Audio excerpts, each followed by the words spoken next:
these extraterrestrial craft are attracted to thunderstorms, and many times we see lightning on the surface of the planet or in the atmosphere of planet Earth.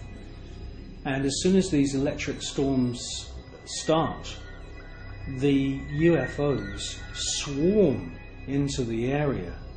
It's almost as if they're harvesting the electromagnetic energy within the atmosphere. And in actual fact, there are unseen forces in the atmosphere, etheric flows of what the German scientist Wilhelm Reich described as orgone energy.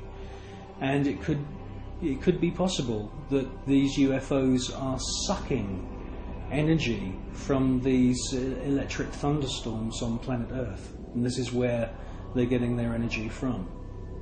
You should concentrate on the first object that appears, and you will see that it holds its position.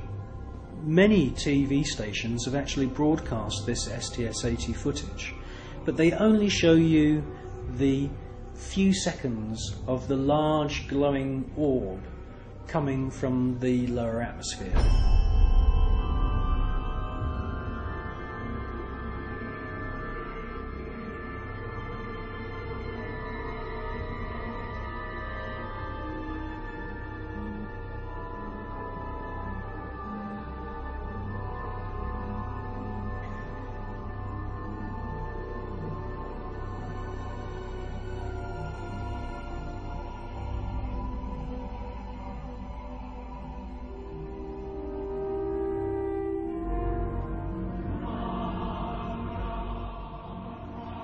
The cameraman who's operating the space shuttle camera is fully aware that the first object has held its position, and after the large orb has ascended from the lower atmosphere and the shuttle is moving away from the scene,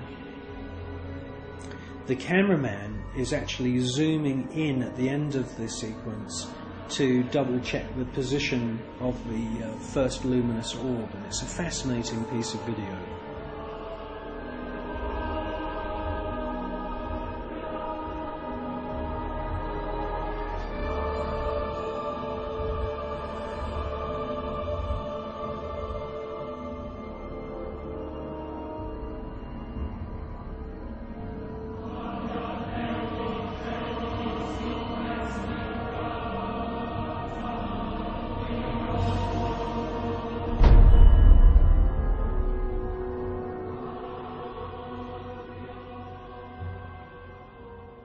A few years ago there was an astounding book published.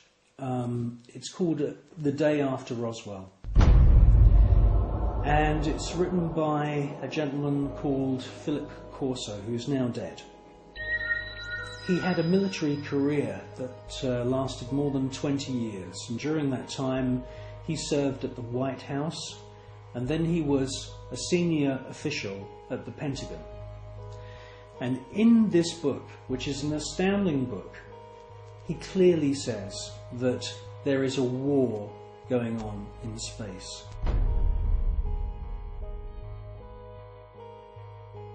In other words, NASA and the American military have designed weapons.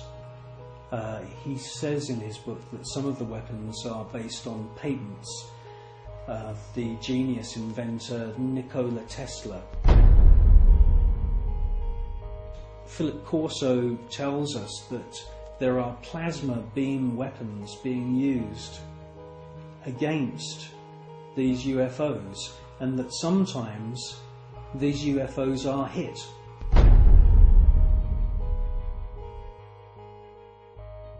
A special team then travel out to wherever it is in the world and collect the wreckage.